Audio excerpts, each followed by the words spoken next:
নমস্কার বন্ধুরা, রেশন নিয়ে একের পর এক গুরুত্বপূর্ণ তথ্য আমরা পাচ্ছি।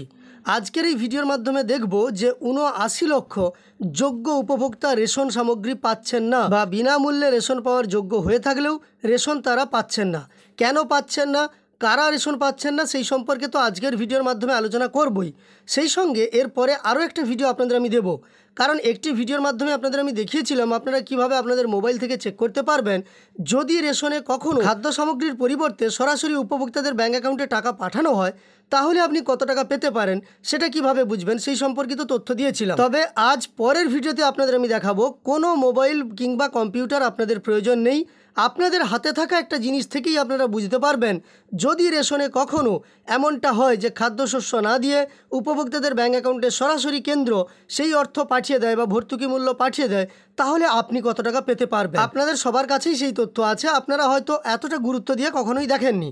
এর পরের ভিডিওর মাধ্যমে আমি সেটা আপনাদের দেখিয়ে দেবো। তবে এই ভিডিওতে আমরা সেই তথ্য দেখব যে তথ্যের মাধ্যমে আমরা জানতে পারবো যে এখনো পর্যন্ত দেশে ৭৯ লক্ষ যোগ্য উপভোক্তা বিনামূল্যে রেশন পাচ্ছেন না, এবং সেটা সংসদে দাঁড়িয়ে কেন্দ্রীয় খাদ্যমন্ত্রী সে কথা জানিয়েছেন।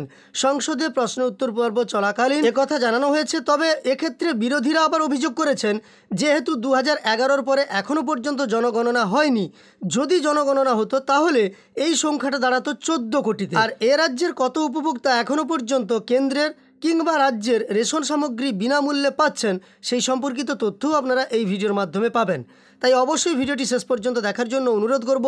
সেই সঙ্গে অনুরোধ করব এই চ্যানেলে আপনি যদি নতুন এসে থাকেন তাহলে অবশ্যই চ্যানেলটিকে সাবস্ক্রাইব করে পাশে থাকা নোটিফিকেশন বেল আইকনটা অল করে রাখবেন পরবর্তী ভিডিওর নোটিফিকেশন সবার প্রথম পেয়ে যাওয়ার জন্য। তো দেখুন, এই নিয়ে আজই জনপ্রিয় একটি বাংলা সংবাদপত্রে একটি প্রতিবেদন প্রকাশিত হয়েছে যেখানে জানানো হয়েছে ৭৯ লক্ষ যোগ্য উপভোক্তা এখনও জাতীয় খাদ্য সুরক্ষা আইনের অধীনে বিনামূল্যে রেশন পান না বলে সংসদে জানালো কেন্দ্র। কেন্দ্রীয় খাদ্যমন্ত্রী প্রহ্লাদ যোশী এক প্রশ্নের জবাবে একথা জানিয়েছেন। তার বক্তব্য, যোগ্য উপভোক্তাদের চিহ্নিত করে রাজ্যগুলি। বিজেডির সাংসদ নিরঞ্জন বিশির এক প্রশ্নের লিখিত জবাবে রাজ্যসভায় কেন্দ্রীয় খাদ্য ও গণবণ্টন মন্ত্রী যোশী জানান, জাতীয় খাদ্য সুরক্ষা আইনের অধীনে গ্রামীণ জনসংখ্যার ৭৫% এবং শহুরে জনসংখ্যার ৫০% মানুষ বিনামূল্যে রেশন পান।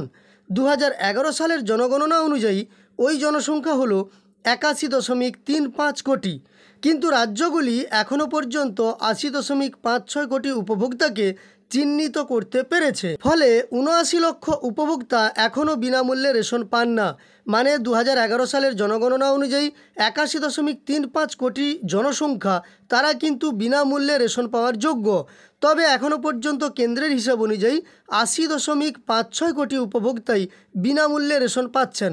তাই ৭৯ লক্ষ প্রাপক বা উপভোক্তা এখনও বিনামূল্যে রেশন পান না। এদিন রাজ্যসভায় আলোচনার সময়ে কংগ্রেসের সাংসদ জয়রাম রমেশ দাবি করেন এই প্রকল্পের অধীনে সব যোগ্য উপভোক্তাকে বিনামূল্যে রেশন দেওয়া হোক। কেন্দ্রীয় মন্ত্রী জবাবে বলেন, উপভোক্তাদের চিহ্নিত করা রাজ্য ও কেন্দ্রশাসিত অঞ্চলগুলির দায়িত্ব। সেটি একটি নিরন্তর চলতে থাকা প্রক্রিয়া। ভুয়ো রেশন কার্ড, উপভোক্তার মৃত্যু, এক স্থান থেকে উপভোক্তার অন্য স্থানে চলে যাওয়ার ক্ষেত্রে তালিকা থেকে নাম বাদ যায়। আবার যেসব যোগ্য উপভোক্তা বাকি রয়েছেন তাদের নাম তালিকায় যোগ করতে হয়।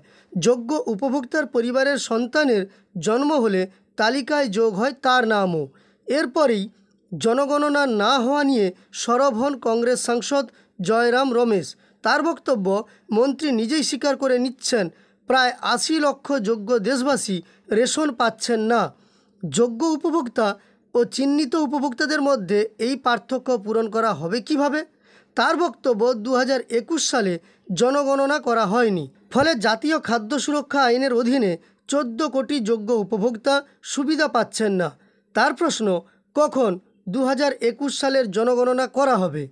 কখনই বা বিনামূল্যে খাদ্যশস্য দেওয়ার জন্য জাতীয় খাদ্য সুরক্ষা আইনের অধীনে উপভোক্তার তথ্য ভাণ্ডারে সঠিক তথ্য পাঠানো হবে? জবাবে যোশী বলেন, কেন্দ্র প্রতি রাজ্যে একটি নির্দিষ্ট জনসংখ্যা স্থির করে দিয়েছে, সিলিং লিমিট। প্রতি রাজ্যে ওই সংখ্যক মানুষ বিনামূল্যে রেশন পেতে পারেন।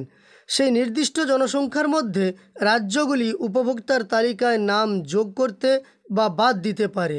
জনগণনার সঙ্গে আমার দপ্তরের কোনো যোগ নেই। যোশীর বক্তব্য, সঠিক উপভোক্তাদের চিহ্নিত করা রাজ্যের কাজ। এই বিষয়টি নিয়ে আমরা রাজ্যগুলিকে বারবার বার্তা পাঠিয়েছি। রাজ্যগুলির সঙ্গেও বৈঠকও করেছে আমাদের মন্ত্রক। কেন্দ্রীয় সরকারের এই ব্যাখ্যা অবশ্য মানতে নারাজ পশ্চিমবঙ্গের খাদ্য দপ্তর। খাদ্যমন্ত্রী রথীন ঘোষের কথায়, জাতীয় খাদ্য সুরক্ষা আইনে এ রাজ্যে 6 কোটি 2 লক্ষের মতো মানুষ খাদ্য সামগ্রী পান। সেক্ষেত্রেও পরিবহন, মজুত, কমিশন সহ সব খরচ রাজ্য সরকারকে বহন করতে হয়। এখন রাজ্য সরকারের খাদ্য প্রকল্পে সরাসরি সুবিধাপ্রাপ্তের সংখ্যা 2 কোটি 76 লক্ষ। আমরা বারবার কেন্দ্র থেকে প্রাপ্যের কোটা বাড়ানোর জন্য চিঠি লিখেছি, কিন্তু কেন্দ্রীয় সরকার তা নিয়ে উচ্চবাচ্য করে না। যাই হোক, আমরা এটুকু বুঝতে পারলাম যে এখনও পর্যন্ত 79 লক্ষ উপভোক্তা যারা যোগ্য হওয়া সত্ত্বেও বিনামূল্যে রেশন পাচ্ছেন না। এই সংখ্যাটা কিন্তু 2011-র জনগণনা অনুযায়ী দেখানো হয়েছে। তবে এতদিন পর্যন্ত জনসংখ্যা নিশ্চিন্তে বৃদ্ধি পেয়েছে। রাজ্যগুলির জন্য যে কোটা বেঁধে দেয় কেন্দ্রীয় সরকার, সেই কোটার মধ্যেই কিন্তু রেশন সামগ্রী বিতরণ করতে হয়। তার মধ্যে কেউ মারা গেলে নতুনদের নাম ঢোকানো যায়, কিন্তু সেই কোটার বাইরে কারোর নাম ঢোকানো যায় না। সেই নির্দিষ্ট সংখ্যক উপভোক্তাকেই রেশন সামগ্রী দিতে হয়। যাই হোক, আপাতত এইটুকুই। পরবর্তীকালে এই সম্পর্কিত কোনো তথ্য উঠে এলে, কেন্দ্রের পক্ষ থেকে কোটা বাড়ানো হলে কিংবা জনগণনার মতো ব্যবস্থা নেওয়া হলে সেই সম্পর্কিত তথ্য আপনাদের আমি দিয়ে দেবো। তাই অবশ্যই চ্যানেলের সঙ্গে যুক্ত থাকবেন। আমার দেওয়া এই তথ্যগুলো আপনার উপকারে এসে থাকলে একটি লাইক করে আমাদের উৎসাহিত করার সঙ্গে সঙ্গে এই ধরনের তথ্য আরও পাওয়ার জন্য এই চ্যানেলটিকে সাবস্ক্রাইব করে পাশে থাকা নোটিফিকেশান বেল আইকনটাও অল করে রাখবেন। ভিডিওটি শেষ পর্যন্ত দেখার জন্য অসংখ্য ধন্যবাদ।